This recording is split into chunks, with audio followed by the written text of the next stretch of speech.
Greetings, everybody. Welcome to this week's episode of Pretty Lonesome.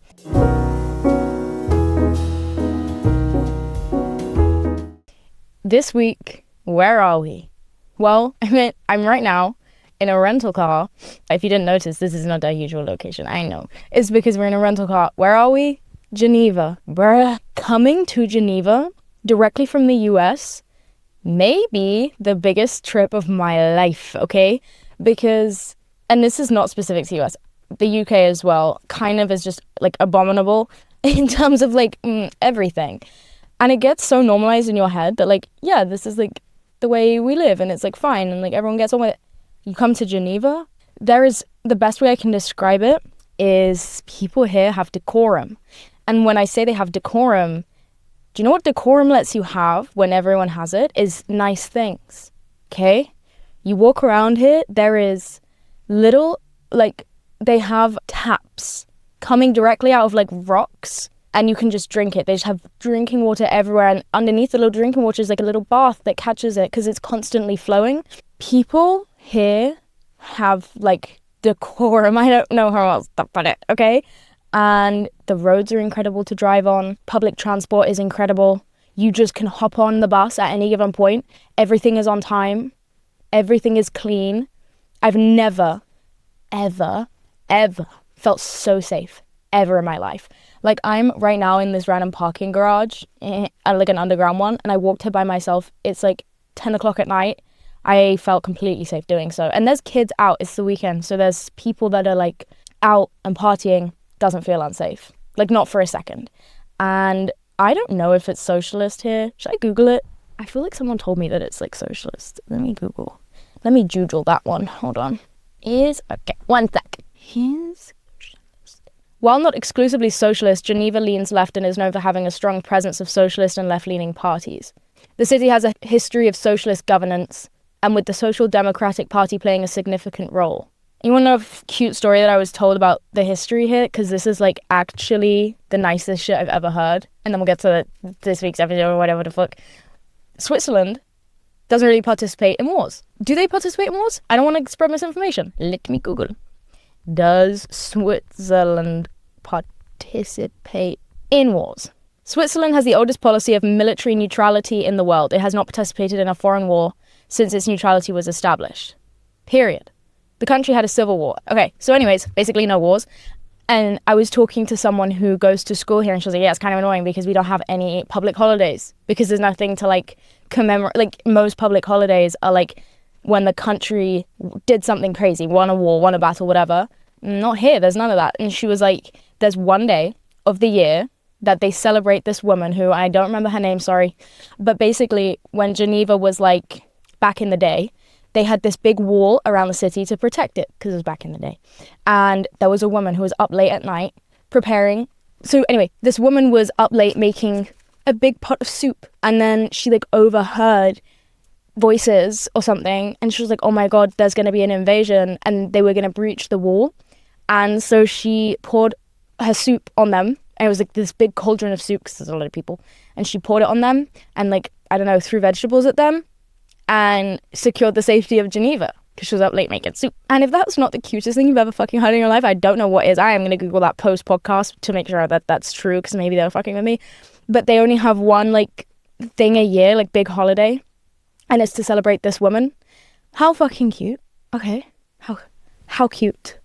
And I went to this like mall cafeteria. Oh my God. I've never seen anything like it in my life because I went to Air One because everyone was like, oh, you have to go to the canteen at Air One in LA. It's like the best thing ever. And I went and I was underwhelmed because it was actually giving school cafeteria. Like, I genuinely, hand to fucking heart, I don't care about Air One whatsoever. I don't think it's unique. It's literally Waitrose, guys. Like, it's not special. Don't be fooled. The smoothie bar's okay and the hot food is decent, but it's just any food. It's literally just any fucking food. And it's not that good. The pasta sucks. Anyway, so my friend took me to the canteen in the mall in Geneva. Bitch, I'm going to put pictures. Yeah, they're living like in a different fucking world.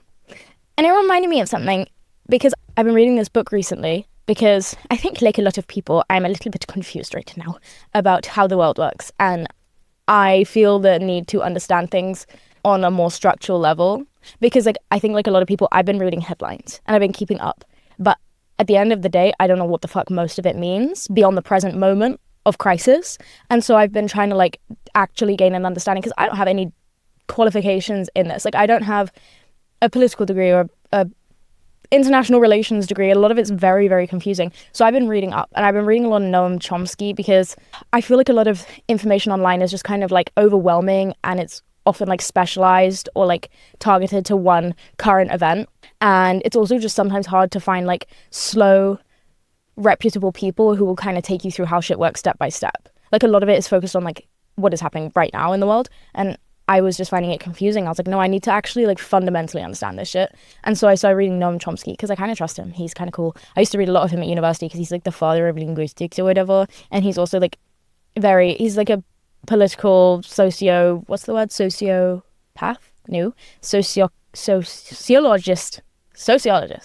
That's the one. And so he does a lot of that. So I've been reading him, and I was reading this one book that he wrote it's called On Anarchism. Highly recommend if you are interested to read it. But he was talking about, what am I talking about? Oh, he was talking about, well, basically socialism and anarchism, and explaining how all the different kind of structures of a society can work and what their goals are, and like why certain practices of authority can have value, and how to assess the value, and when one is not valuable, what that means, and blah, blah, blah, blah, blah. It's very interesting. And I was reading a lot about his like socialism stuff, and I was like, wow, it's like utopia. I'm like, wow, that would be nice. Yes, that would be nice. So far away from it. Be nice though. And then I come to Geneva. Bruh, this shit's possible. Like it's actually possible. Like it's so crazy here. And I'm sure the country has its faults, but I feel like I'm on a mental vacation. Like it's so nice here. But it got me kind of thinking about the topic of this week's episode: hypernormalization and collective disassociation, which basically, as a word, describes life in society as where two main things are happening, okay? Number one, people are seeing that governing systems and institutions are broken. And secondly, for reasons including a lack of effective leadership and an inability to imagine how to disrupt the status quo, people carry on with their lives as normal despite the systemic dysfunction, give or take a heavy load of fear, dread, denial, and dissociation. And it got me to thinking, obviously. One of the things about this like hypernormalization is like, obviously everyone can relate to the feeling of like, oh, the world is burning and I need to play a part in helping it stop burning, but also I have work and also I have obligations, and in order to, number one, I have to physically go and give time and energy to fulfill those obligations, so I can't help with the world burning right now because I have to put food on the table. And number two, I have to be mentally clear enough to provide for myself and my own as well. And a lot of the time, there's stuff going on in the world. If you are paying attention, it doesn't actually leave that much room for all of that, and especially right now. And I feel like it can be very overwhelming to feel all of these things, and to feel like, and to, as a result, feel like you can't help. Like either you don't have the means to help or you don't have the capacity to help. And I feel like it can be helpful. I read this thing that said, and I can't remember who said it, that, what was, she said, they said what?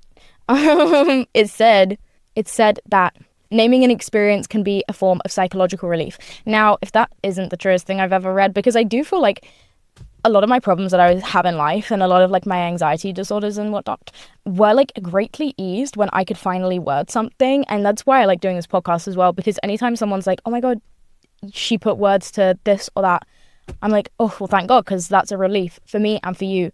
And I feel like, oh, I've preached about this before, actually. When I was preaching about George Orwell's 1984, I was talking about how much power language has. Now, I'm also reading a book right now that I'm not going to like explain because like I haven't finished the book, but it's called Cultish, and it's by Amanda Montell, who I actually had on my podcast ages ago, and she talks about this stuff.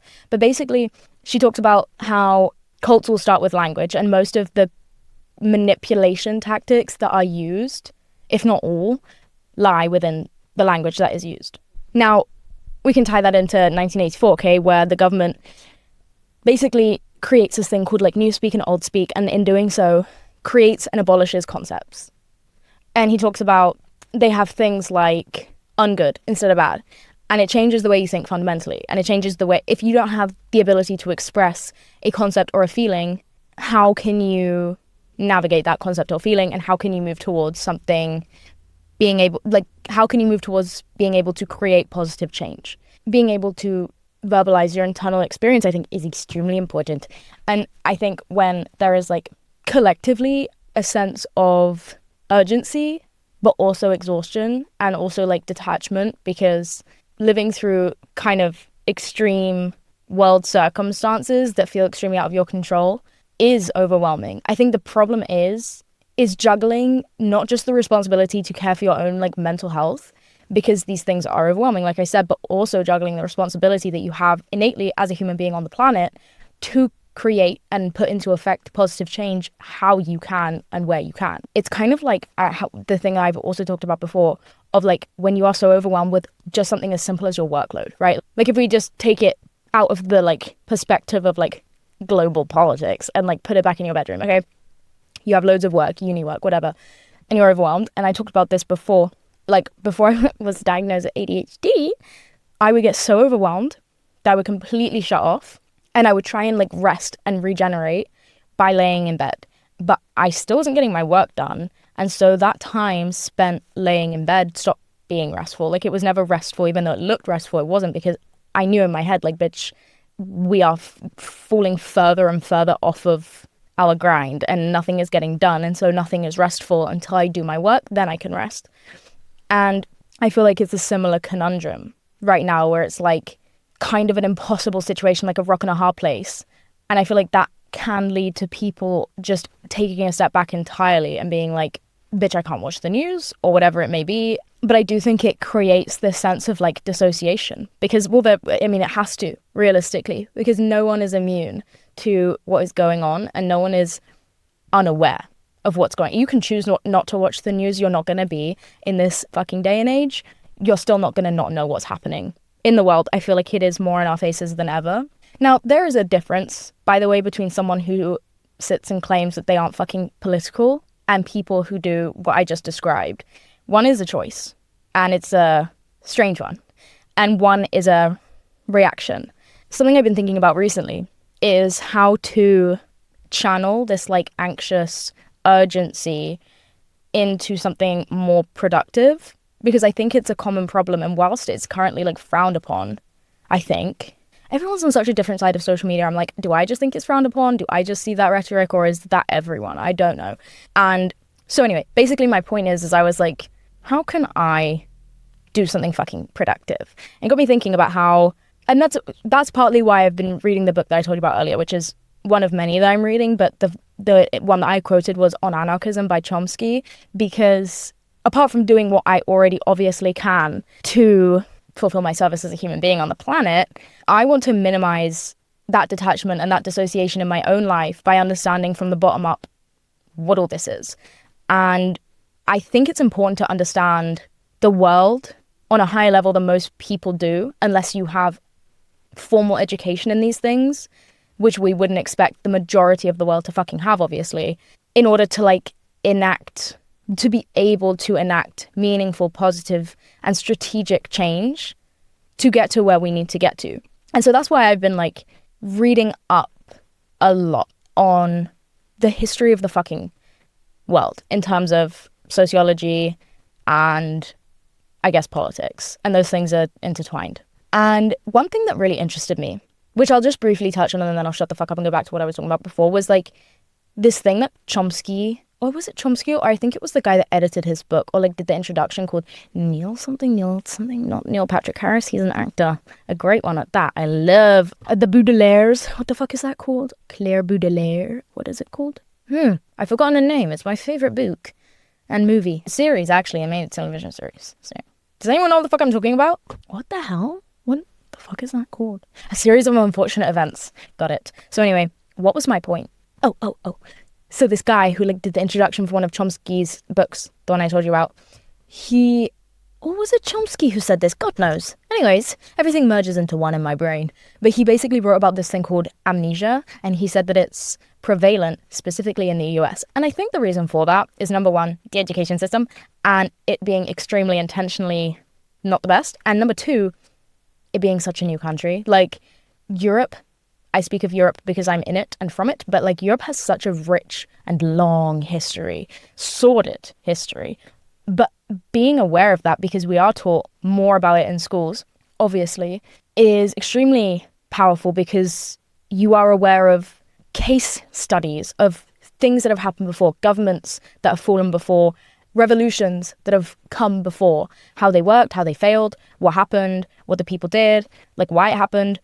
And he kind of quotes this like amnesia that's specific to US politics and US citizens, and says that the reason that it can be as harmful, well, extremely harmful, is because when it comes to revolutionary behaviors, people don't have a playbook.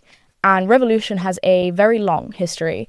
And when you are unaware of that history, it kind of leaves you without strategy and without organization. And those are two of the most important things when you want to productively move towards a common goal. And he talks about like the uniting of the left and right in one common goal, because they share so much more in common than they believe they do. And they talk a lot about strategy that the left can employ in terms of making that common goal realized and making it plausible and tangible and work for everyone, and what freedom can mean when people understand it. You know what I mean? And so it's really interesting. It's an incredible book. Like I said, when you can put names to concepts, it's extremely powerful in like mobilizing people in the right way. And that's also why I think like the hypernormalization and hyperdisassociation is even more frustrating of a thing to be happening, because I think a lot of it comes from feeling extremely powerless and extremely clueless, and those are things that are avoidable by reading and by gaining knowledge, and not by just kind of overwhelming yourself with headline after headline and crisis after crisis, as we see through our phones every single day. But I guess my overall point is like shutting down as a form of self-preservation I think is most people's go-to, because I just think it is. Like, it's what I witness and it's what I've experienced. But I think that there is actually a more productive way to self-preserve and to release some of the factors that go in to making an individual feel the need to just completely shut off.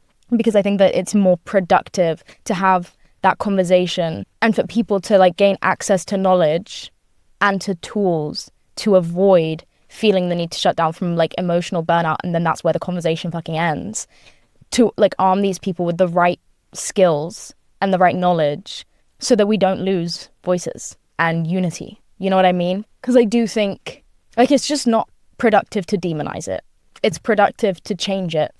And I think that there are things we can do to change it. And so I just think these conversations are productive to have in that way. I also feel like being a young person during COVID specifically taught a lot of people how useful things like detachment can be when literally control is stripped from you. Like, we were told to stay inside, for example. And I think that like a lot of the stress of COVID just kind of primed people to be in this state of like, the world is happening around me and I am just generally powerless to stop it. And COVID was unique because people kind of were powerless to stop it, in the sense that the most the common person could do to stop COVID was to quite physically do nothing. Stay the fuck inside, don't go out, don't talk to people, stay still for as long as you can, and that will minimize the spread. And I feel like that just kind of as a mind space of like, yes, there is tragedy happening all around you, but we're gonna get you to just do nothing, stay inside, do whatever the fuck you want for 2 fucking years, and maybe by the end of it, it's all gonna go away. And I feel like it's kind of, I don't know, I think a lot about COVID and like the mental strategies that I went to try and like get through it. But for me, COVID was the weirdest experience actually, because as some of you guys know, like I have OCD, and I don't say that lightly. Like, I actually genuinely have OCD, guys, and it's really bad. And unfortunately for me, my OCD is around germs and bacteria, and I have a bank of knowledge up here about how viruses and bacteria work. Might as well be a fucking biologist. Swear to God, it's insane. And the reason COVID was so bad for me was I spent years in OCD therapy and therapy in general, trying to understand that my view of the world as being extremely dirty and extremely dangerous was not true or accurate, right? And like trying to understand that my intrusive thoughts about germs and how people carry them were not helpful to me, and that the world was not as scary as a place as I thought it was, and that I didn't need to wash my hands 15,000 times a day, for example, and that just speaking to someone wasn't going to get me sick. And so imagine my horror, bitch, when there's a global pandemic and now everyone is telling me, as if it's the first time they've ever heard it, by the way, you have to wash your hands for 30 seconds, you have to use soap and warm water, and also we shouldn't stand within 2 feet of each other. Oh my fucking God, bitch, I've been telling you. And it was literally like the world played the biggest prank on me, because I was like finally at a point in my OCD where I was like, thoughts about hand washing and the extent to which people can make me sick are irrational, and I think that I can make peace with that and just employ regular health strategies and wash my hands before I eat and not put them in my mouth, and I think I can be okay with this. And then the next day everyone turns around and they're like, everything is going to kill you. You can't touch anything or speak to anyone, and you have to wash your hands for 30 seconds. And now the thing that got me about this was I was like, guys, I've been fucking telling you. Were none of you bitches washing their hands before? Be so fucking honest, because the amount of times, in fact, I could almost say specifically never in my life have I been in a public bathroom and seen someone wash their hands properly. Yeah, I've never seen someone wash their hands properly. Never in my life. Because unbeknownst to most, hand sanitizer doesn't do everything that you think it does. And a lot of germs are only able to be washed off and not really killed because of the way that their like cell walls work. And so soap and water is your best defense, okay? And not to scare anyone, because it's very easy to wash your hands, but people don't do it. I don't know why. And like doing it for like 5 seconds is not the same. And like you need friction, and you need lather of soap, and you need water. And this is also why, so off topic right now, but this is why the hygiene Olympics on TikTok get me going. I've never said this before in public. I'm scared to release this one. But when people are like, oh, I use 15 different soaps and you have to wash in this way and you have to use all these soaps and blah, blah, blah. You can literally use anything that lathers and makes bubbles. And as long as you use proper washing techniques on your hands, on your body, you will be just as clean as anything else. I use Dettol, by the way, in the shower. Dettol body wash, because I like it. I like the way it smells. Probably not very good for my skin, but I like it. And I use it because it makes also a really good lather. But if you have a bar soap, it will do the same thing, FYI. You just got to make sure that your physical washing is correct, and it will literally clean you as well as any other soap marketed on planet Earth. And when you see antibacterial soaps, the only difference is that they have a similar property to a hand sanitizer. So they can kill some bacteria, but most of the time it's not enough. No, I don't want to scare anyone. I'm going to make you all have OCD now. But like, I don't know, that shit pisses me off. Guys, wash your hands. The fuck? And anyway, basically COVID for me was everyone turning around and being like, you were right all along. And I was like, no. And so I really had to shut the fuck off during COVID. I could not be on my phone during COVID, because the hysteria that was happening was literally the hysteria that I had actively tried to get rid of in my brain for the last 5 years of my life. And I was like, I'm not doing this. I'm actually not doing this. This is going to cost me way too much money in therapy. And lucky for me, I was working. I worked the whole way through COVID. So I kind of like had to not go insane, and I didn't have time to like just be on my phone and be indoors. I never really did lockdown, which is kind of sad. I kind of had very bad FOMO when everyone was doing TikTok dances and whipped coffee. Yeah, I wasn't playing with you guys. I was working so many hours a week too, because we were understaffed. It was a crazy time in my life. Like that was probably the most active phase of my life I've ever had, which is so weird because for everyone else, it was like they just like were inside. I've never been outside in that way before. Like I've never worked that hard in my life, and I was in a store.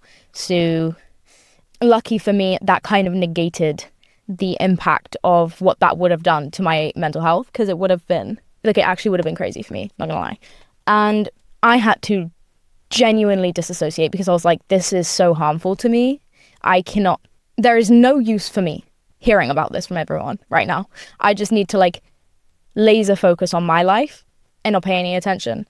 And there's nothing I can do. I was 18. Was I 18? Oh my God, I was a baby. Yeah, I was 18. That can't be right. Yeah, no, I was. What the fuck? When the fuck did COVID happen? I wasn't on TikTok. I didn't even have the app on my phone. Crazy time. And I only downloaded it on like the tail end of COVID when I went back to university and I was like locked up in my room and I had no friends. And then I downloaded TikTok, and then I started my job because I got bored and I posted stuff. So back to the point of the fucking episode. You know, I also think there's something to be said for like the amount of doom scrolling that people do, myself included. And it's like, it is not normal, and I know I'm not saying anything fucking revolutionary here, but it is not normal to be scrolling and in the time span of maybe 5 minutes, you've seen 100 different videos, all of which evoke or should evoke a different emotion in you. Like, you can go from like the funnest video of their friends, like people with their friends dancing, you scroll and someone is sobbing because their dog just died, and then you scroll and it's like an international humanitarian crisis, and then you scroll and it's like old people saying what they wish they could have done different in their 20s, and you fucking scroll again and it's like a mother with her newborn. Bitch, that is not normal. It's not normal, okay? Obviously, I can't speak on this, but there's probably so much to be said for like what that actually does to like your receptors in your brain. I don't know shit about that, but like there surely is something to be said for that. Like, surely, because that isn't normal. And like, I know that you can fry receptors or whatever they say, and like the way we've definitely all done that. So I wouldn't be surprised if that's also like a big part of why a lot of people have this like reaction of like internalized stress, but also like it's not apathy, because I believe people do care. I just think it's detachment, if that makes sense, of like it almost becomes so normal and it's so mixed in with so many other things that the human brain can't comprehend. So it's not surprising. I just think that there's a better way to go about it. And that's what I've been trying to do, which is, like I said, reading from the ground up. Like, okay, how the fuck does society work? How has it worked in the past? How does it work in the present? And what is something more productive that I can understand to conceptualize a better place we could be in, and then understand what steps are people and groups and organizations taking to get us there. And just having that little bit of understanding gives you even if it's a false feeling of not control, but power. Because ultimately we cannot control what is happening in the world right now. Not any one of us individually can truly control what is going on, but we can control what we do and how we act. And that control can lead to something much more productive. And I think it can also just help from a personal standpoint of getting through these times. I've also been stuck up in this mindset, and I think a lot of people do, but I think people are too scared to talk about it a lot of the time, is like, you don't want to come off as someone who is like, in the face of crisis and genuine, like, people are dying. You don't want to be the bitch to be like, and how is my mental health doing by seeing this? Because it's like, clearly everyone can accept that is not the most important thing to talk about in that conversation. However, with that said, it is still important and not something to neglect in its entirety. How do we feel about these situations? Not because it's a pity party for us, but because it can be productive for them. Do you understand? Like, as the people in the current positions of privilege who can, through forms of unity, which is things like whether it's protests, whether it's organizations, whether it's come to some progress and create progress or pave the way for progress to be made, it's important that we understand what's going to need to happen in your personal life to like aid that. And it's not like being self-indulged, and it's not like, oh, well, it's not about how I feel and like I should stop worrying about this. And again, the point of that is not so that we can all sit around and indulge in conversations about how do we feel. That is just one of the steps to being productive members of societies. As people who live in powerful countries, I think it's our duty, you know? Like, as the people who get to vote in extremely powerful governments, whether you're UK, US, or anywhere in Europe, like, you do have a responsibility. You know what I mean? I also think, like, there's a lot to be said for, like, just hyping of normal things. Like, for example, anxiety. So normalized. Like, and that's partly because, well, there's two things, I think. Number one, everyone seems to have it. And I don't say seems to discredit it. I say it like a lot of people have anxiety, and it's very understandable why. I don't think we live in conditions made for the human brain to not be anxious in. Like, I literally think most people are in a level of fight or flight just fucking permanently. But I think the thing, like, number one, it can be good to, like, normalize it, because it obviously leads to, like, people being able to access care, and also, like, the shame element can go away a little bit. And it is definitely helpful to, like, name these things and, like, have discussions about them just, like, as a society.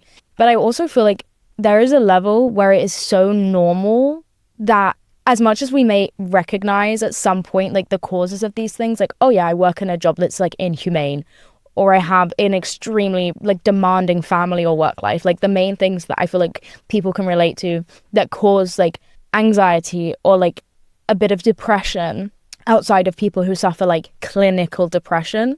When you like normalize it to a degree, it kind of like halts the level to which people acknowledge how wrong it is. There is not a good reason for like 80% of society to be mentally ill. Like there isn't. The living conditions are abhorrent, like shocking.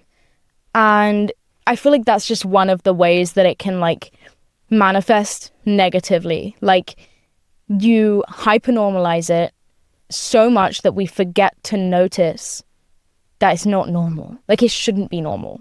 These things shouldn't be normal.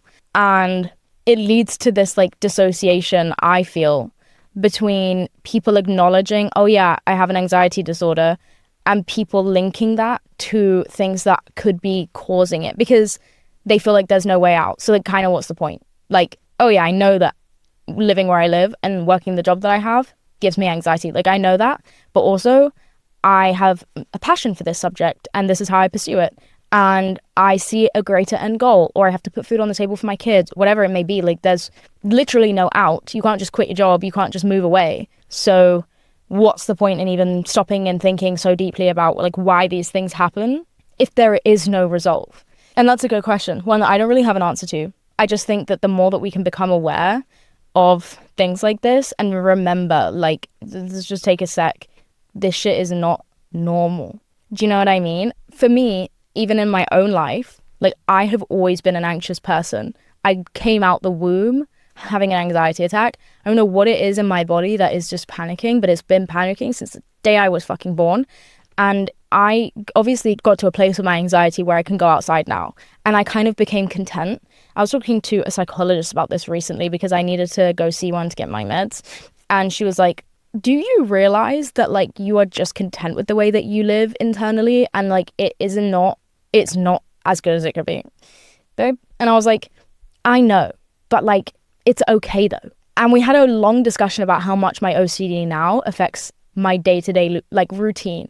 And I was like, honestly, babe, it affects everything I do, but I have my routines down to a T. I make my toast without ever physically touching the toast because I have a routine with my toast. I eat the toast without ever physically eating the bit that I hold of my toast because I have a routine. And like, yes, these things do weigh on me, but I am content with my quality of life because I have figured out my routines and I figured out that they work and I just kind of get on with it. And at the end of the day, I think the productivity is the main goal. Like whether that's mobilizing towards social change or personal change, do everything in the name of like, maybe this will lead to something better. And maybe this will lead to me being in a position to do something helpful, whether that's for myself or for something else. And so that conversation just kind of reminded me of that and drove that point home even more for me of like, okay, you don't have to fix everything right now, but you have to be aware of the fact that it's fixable or changeable. Maybe not fixable, but changeable. And I think it's a lot more productive to just recognize these things. Like I was saying earlier, a lot of relief can be found in naming something and finding other people who also can name it, you know, because then you know the truth. You know that you're not insane. You know that it's a shared feeling and you can now make that thing that you understand, either change it or you can make it productive or you can work through it. And I think a lot of like becoming an adult and dealing with like anything is not just immediately setting out to fix it because it isn't always possible, but learning how to move through it. Whether that's an emotion or a goal, you're not always going to be able to achieve success with something. Does that make sense? Like you may not be able to create a perfect society for us to live in. I may not be able to eradicate myself of OCD in my lifetime. Like those things may never be possible, probably aren't possible, like point blank actually. And that overwhelming feeling of like, oh, this exists and it's going to exist forever can be enough to stunt you forever to not actually still try and help yourself or others. So learning that it's okay to like acknowledge something that is scary and painful and still anyway learn how to be either with it or through it is extremely valuable, but it's less appealing, of course. It's much less appealing. those are my very condensed and brief thoughts on this topic. But yeah, anyways, that's kind of it. I'm going to Zurich tomorrow. I'm so excited. And I'll let you know how it goes. Anything else to update you guys on? Oh, fuck. I was supposed to call the dentist today. Oh, I forgot. Like, half the reason I'm in half the reason that I'm in Europe right now, not even half the reason, but a little bit of the reason is because I can't find a dentist in America who will fix my chipped tooth. They all say, get veneers. No, you're crazy. I'm not getting a fucking veneer, okay? And I have the tiniest chip in my tooth and they're like, oh, you need a veneer. No, I don't. You just want to make money off me and it's cruel. And I went back to my dentist in the UK and I was like, okay, what do you think? They want me to get a veneer. And she was like, do not get a fucking veneer. I was like, I knew it. And so I've been trying to go back to my dentist who does my composite bonding on my front tooth because that's where I have my chip. This chip is unnecessarily ongoing. Is that the word? Like, this happened before Coachella. And I've had it fixed twice and it's chipped again twice because the dentists in America want me to get veneers, so they do a bad job, so it chips again. When I had it done in the UK, it didn't chip for 2 whole years. So I know that something's afoot. And so I'm trying to go back to my old dentist so she can do it again because I love the way she does it and she has my exact shade match. So you don't care. It's just, hey, me trying to fill out the word count on my essay. Anyways, I'm going to go because it's late and I think I have spoken enough. I hope. Anyways, also my boobs really hurt. Oh, I'm on my period, that's why. Me grabbing my boobs and remembering that they hurt, sorry. I hate the angle of this podcast too. It's like the way the car is set up. This is the only way I could put the camera. Do you care? No. Love you so much. And I will see you next week. Same time, same place. And someone pointed out to me that last week I didn't kiss you goodbye. So you get 2 this week. That's how it goes. 1, that's for this week. And number 2, this one's for last week. Ready? Mwah. I love you guys so much. I hope you have a good day wherever you are, in a good week until we next speak. That rhymes. Ooh, I might say that every week. Okay. Bye, princesses. I didn't like that. Goodbye. Love you.